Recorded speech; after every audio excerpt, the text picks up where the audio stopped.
شهر رمضان الذي أنزل فيه القرآن هدى للناس وبينات من الهدى والفرقان.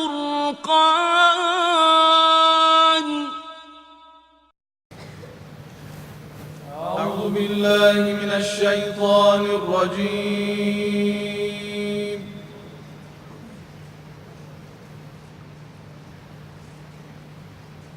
بسم الله الرحمن الرحيم.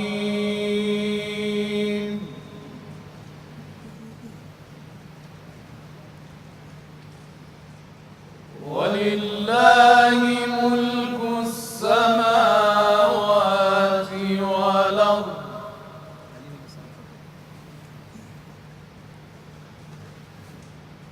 والله على كل شيء قدير.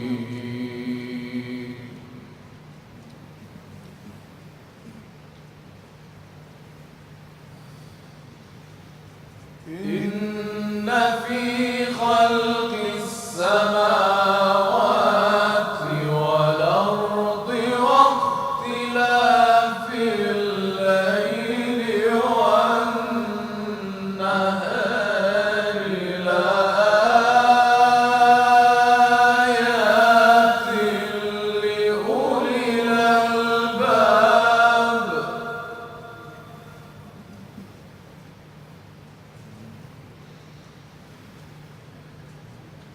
الذين يذكرون الله قياما وقعودا وعلى جنوبهم ويتفكرون.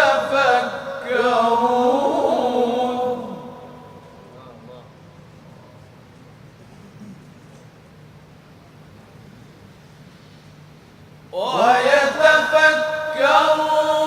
في خلق السماوات والأرض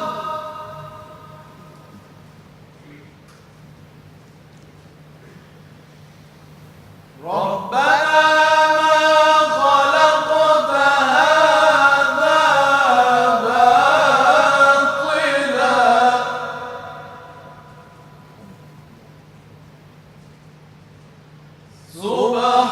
سبحانك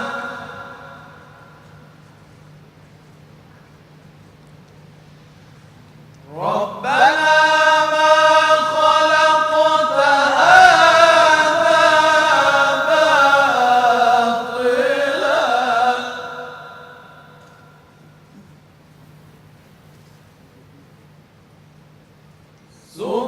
سبحانك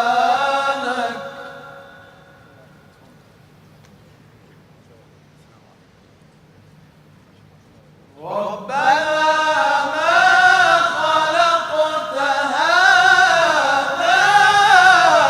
باطلا سبحانك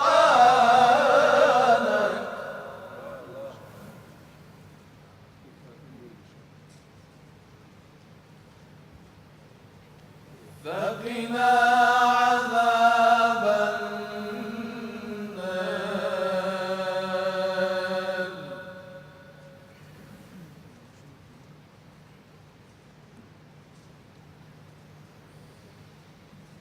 ربنا إنك من تدخل النار فقد أخزيته وما للظالمين من أنصار.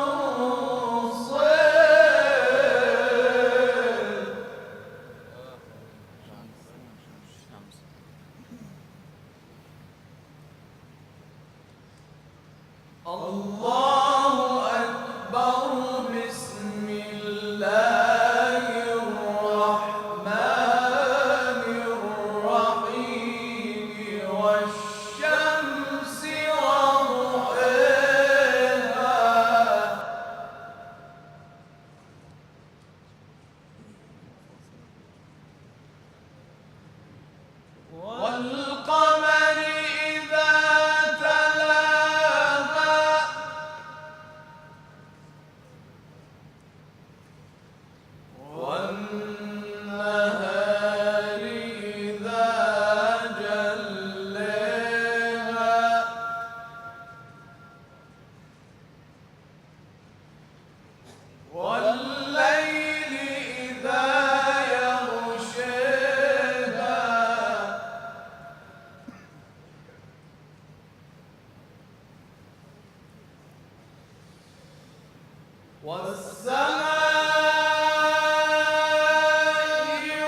بنينا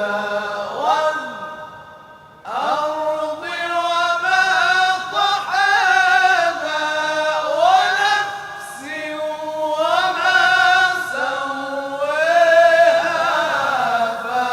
فألهمها فجورها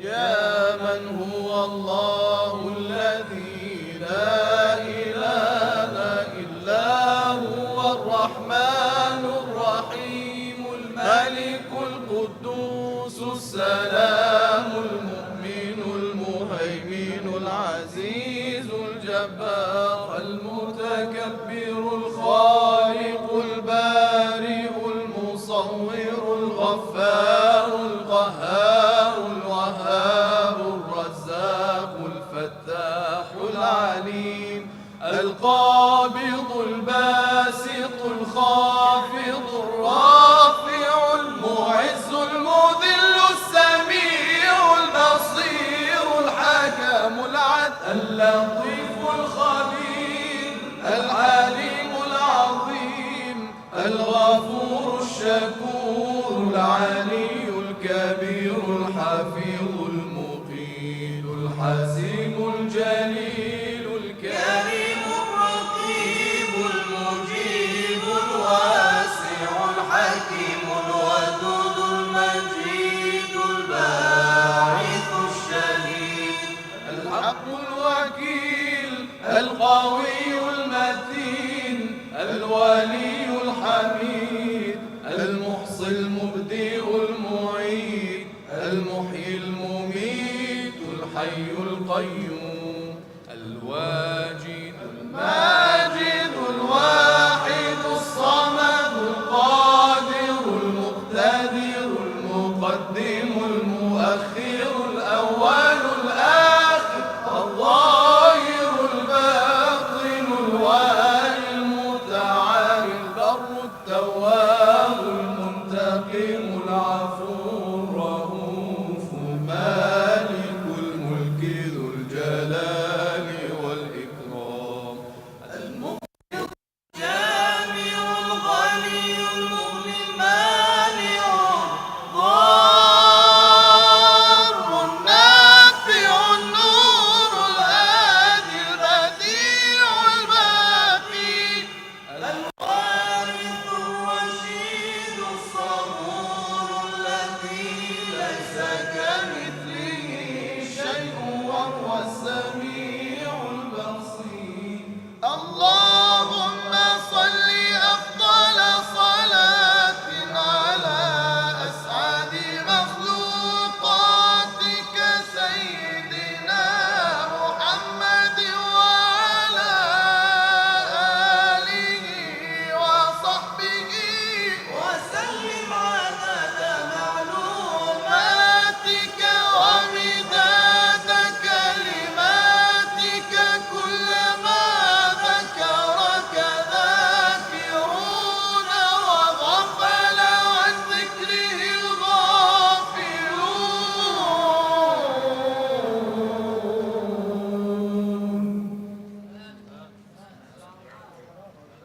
الغافلون أعوذ بالله من الشيطان الرجيم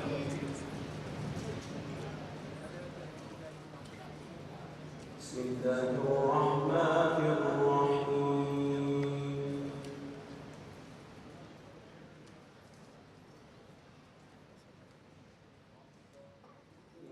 إن الذين آمنوا وعملوا الصالحات كانت لهم جنات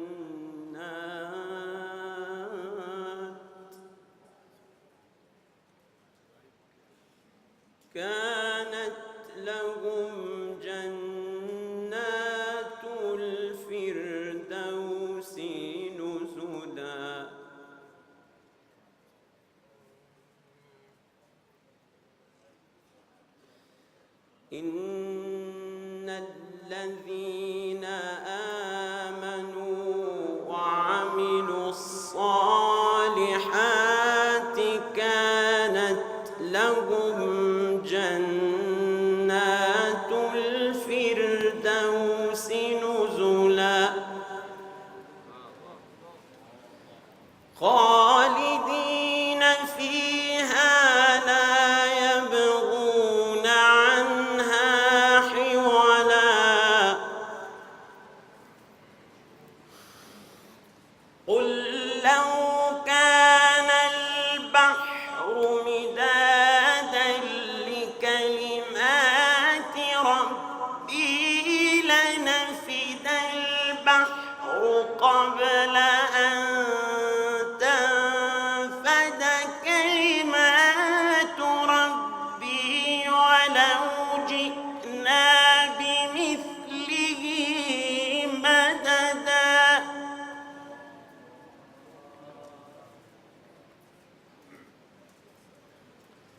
قل إنما أنا بشر مثلكم يوحى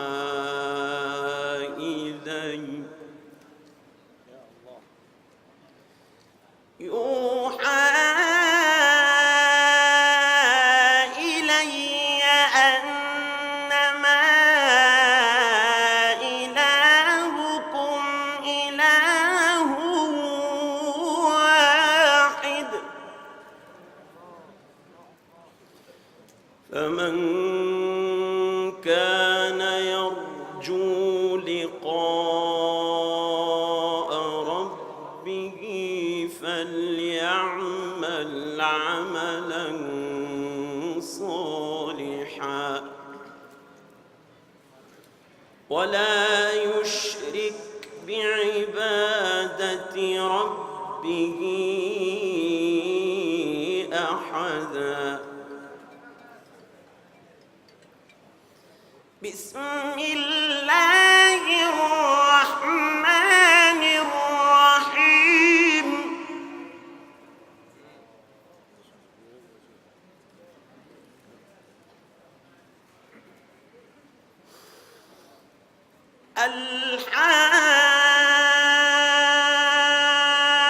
الحاقة ما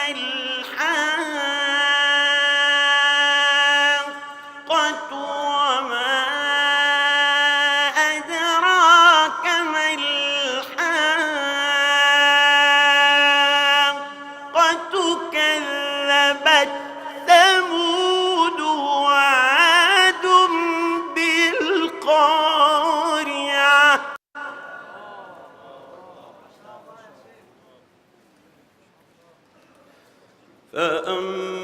فأما ثمود فأهلكوا بالطاغية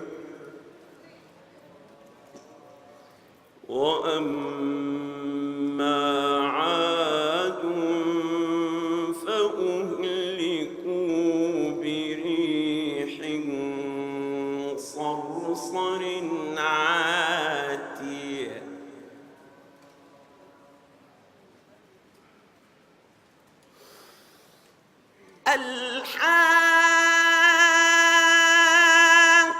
الحاقة ما الحاقة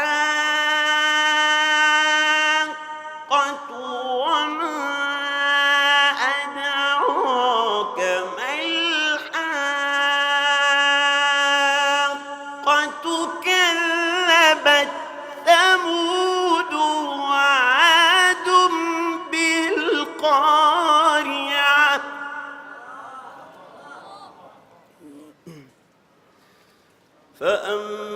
فأما ثمود فأهلكوا بالطاغية وأما عاد فأهلكوا بريح صرصر عاتية سخرها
قبله والمؤتفكات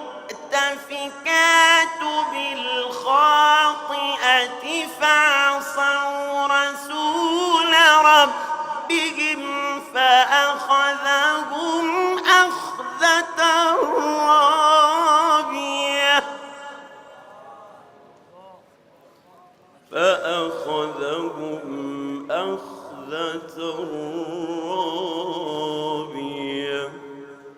صدق الله العظيم.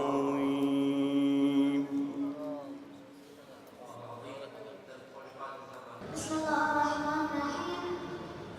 وعلى الصلاة والاحترام حمد خلق الإسلام حافظ كل قرآن كريم. بسم الله الرحمن الرحيم. السلام عليكم. أنا حنان خلقي حافظة لكل قرآن من الجمهورية الإسلامية الإيرانية.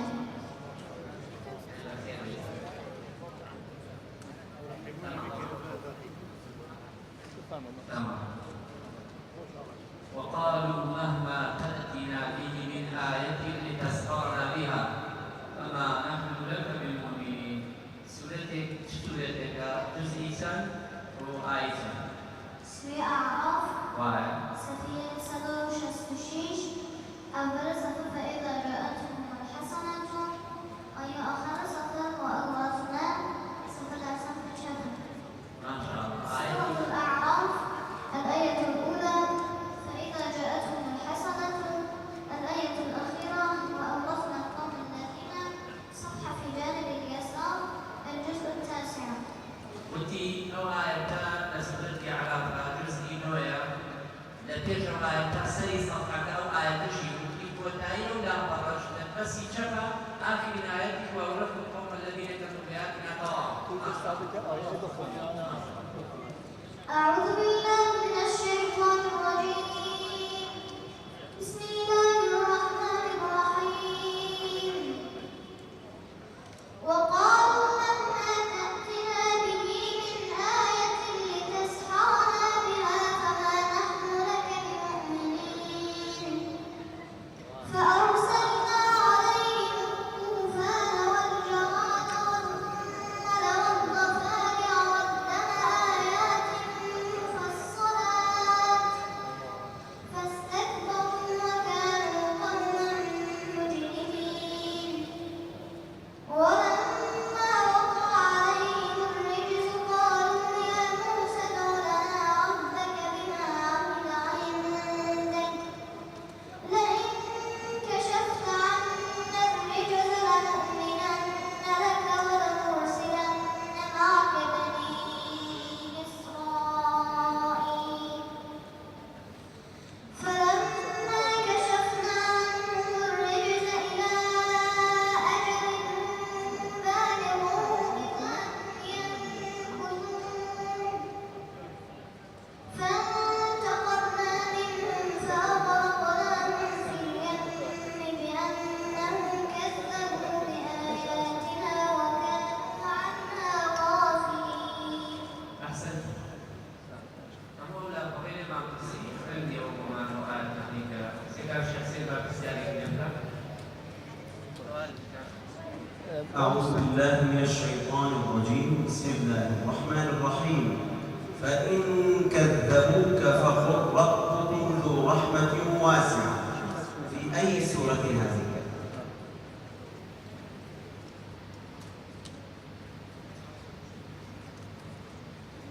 سورة الأنعام صفحة 111 أول صفحة فإن كذبوك فقل ربكم أي آخر صفحة قل تعالى صفحة 16 جزء 8.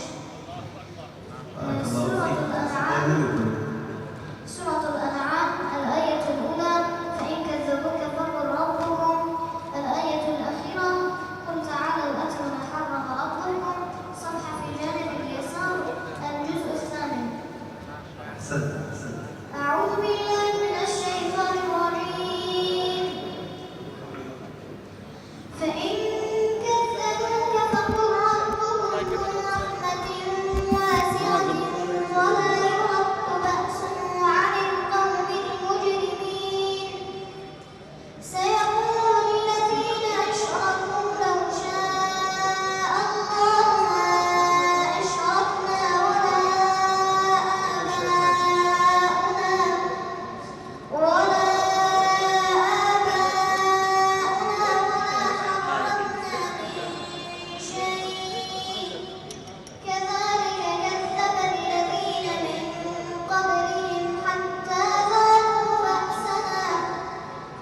شيخنا بفرمي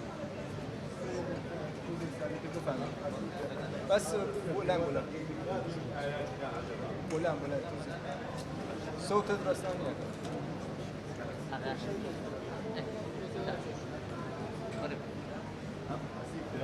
بكرة وداك أم حسبت أن أصحاب الكهف سورة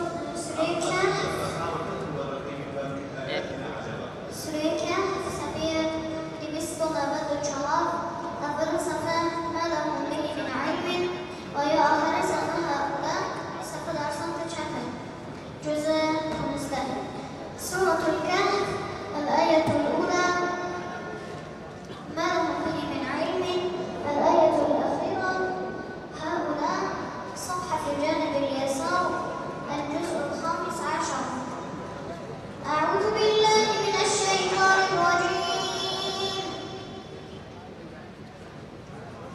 أم حسبت أن أصحاب الكهف والرقيم كانوا من آياتنا عجبا إذ أوى الفتية إلى الكهف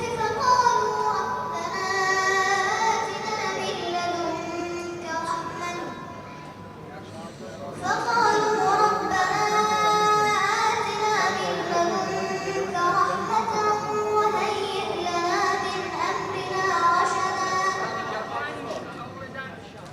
فضربنا على آذانهم في الكهف سنين عددا ثم بعثناهم لنعلم أي الحزبين أحصى لما لبثوا أمدا أحسن ما شاء الله سيدنا بفرمي تفضل أحسن. قل بسم الله الرحمن الرحيم قل لا أسألكم عليه أجرا إلا المودة في القربى في أي صفحة وأي آية في أي سورة.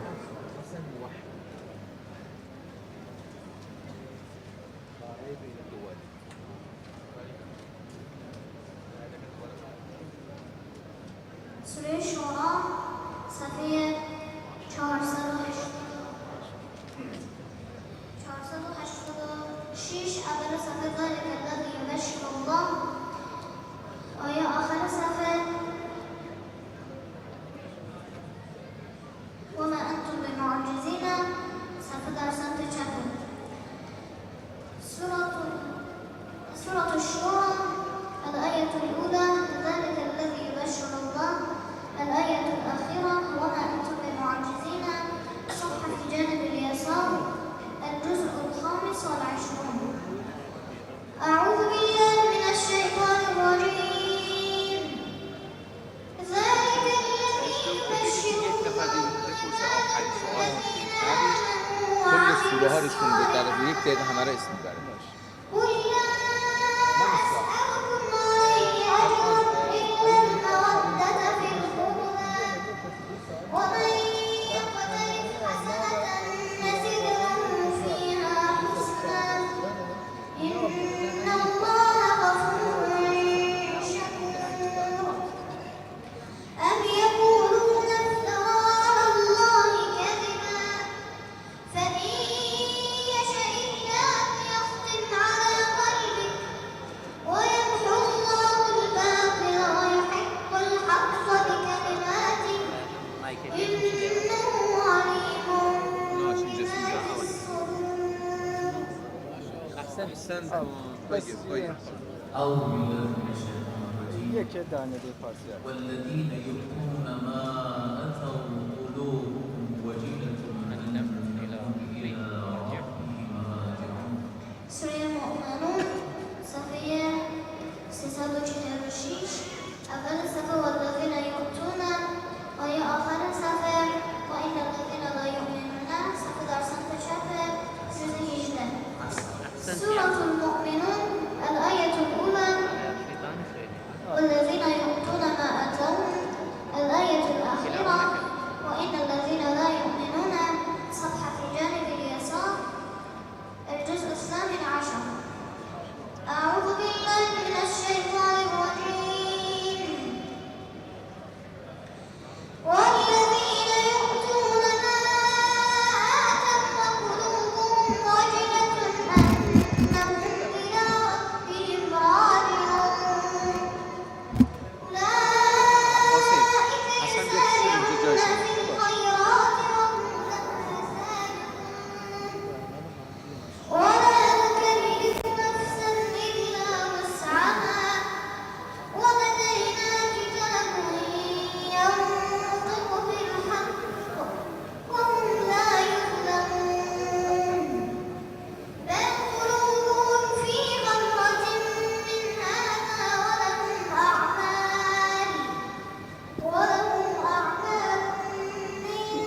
بسیاری اخیر بند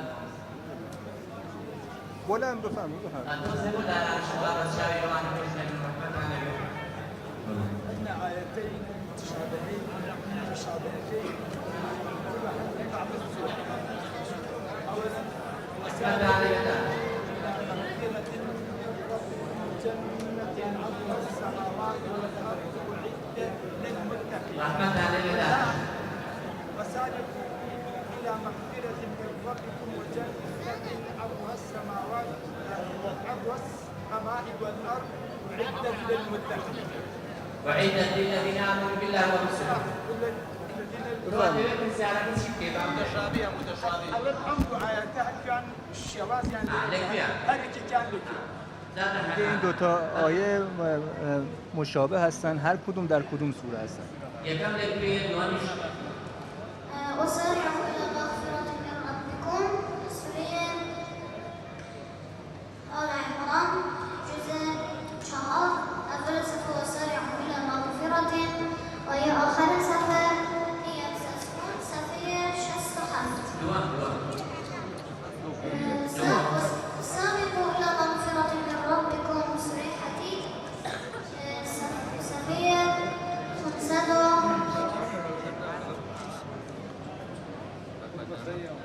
تمام أول صفحة والذين آمنوا بالله وهي آخر صفحة أعوذ بالله من الشيطان الرجيم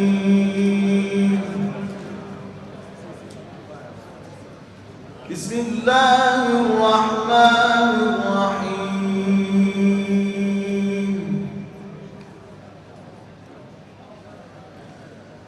يا أيها الذين آمنوا كتب عليكم الصيام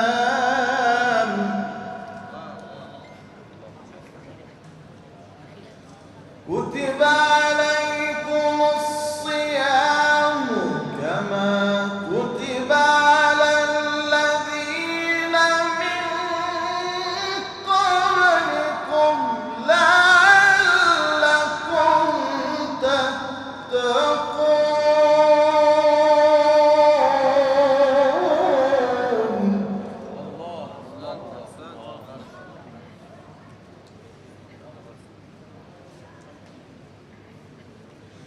أياما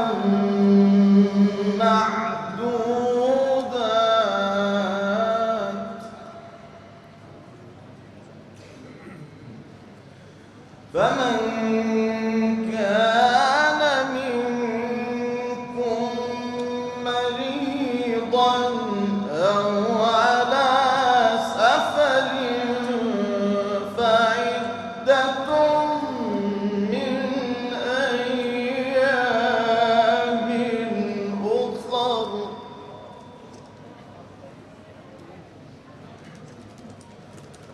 وعلى الذين يطيقونه فدية طعام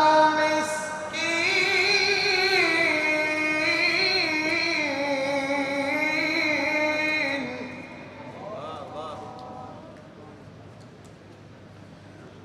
فمن تطوع خيرا فهو خير له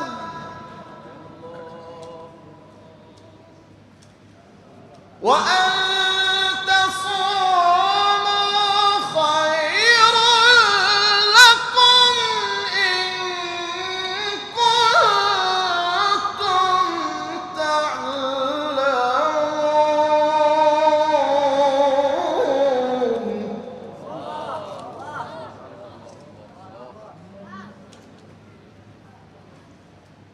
شهر رمضان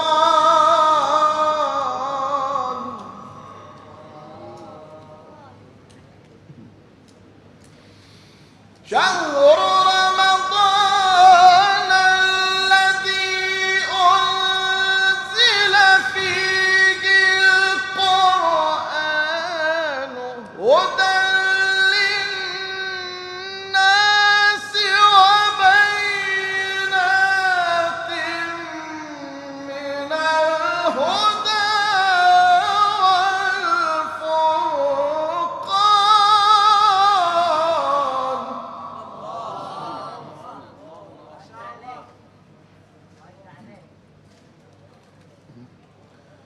شهر رمضان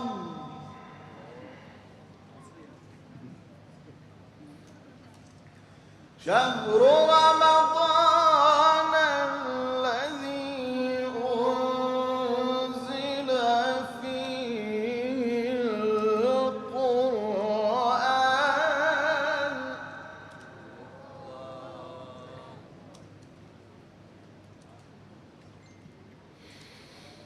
شهر رمضان الذي أنزل فيه القرآن هدى للناس وبينات من الهدى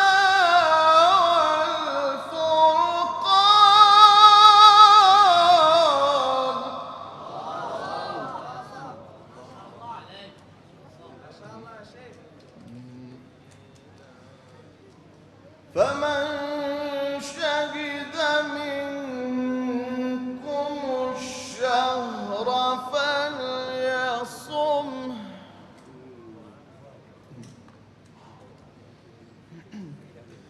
ومن كان مريضا أو على سفر فعدة من أيام أخر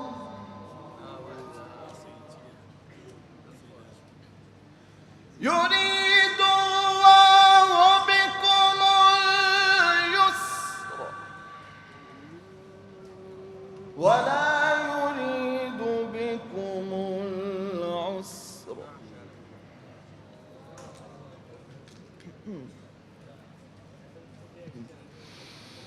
يريد الله بكم اليسر ولا يريد بكم العسر ولتكملوا العدة ولتكبروا الله على ما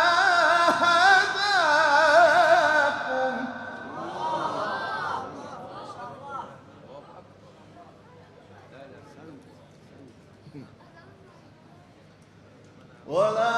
ولعلكم تشكرون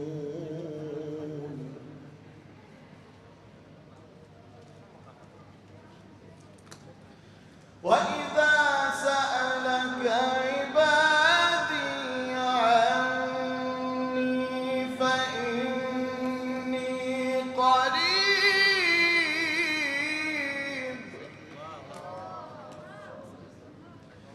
أجيب دعوة الداعي إذا دعان وإذا سألك عبادي عني فإني قريب أجيب دعوة الداعي إذا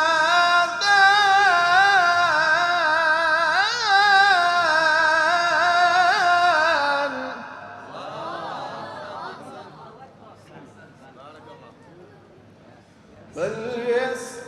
فليستجيبوا لي وليؤمنوا بي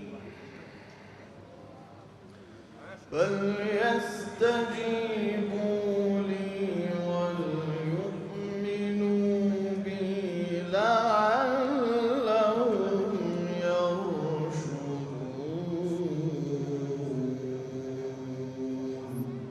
اللهم نور قلوبنا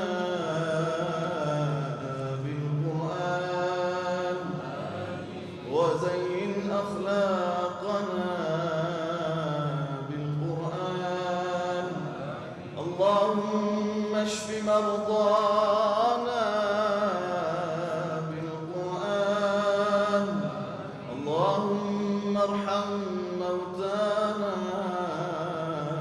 بالقرآن واغفر لنا ولوالدينا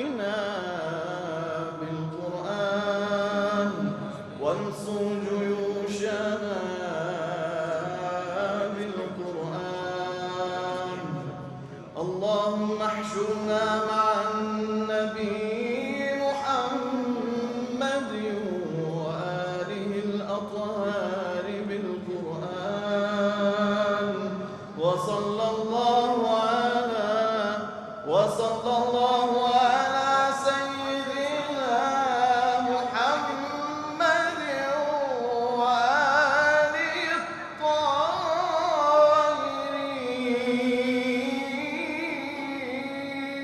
الطاهرين.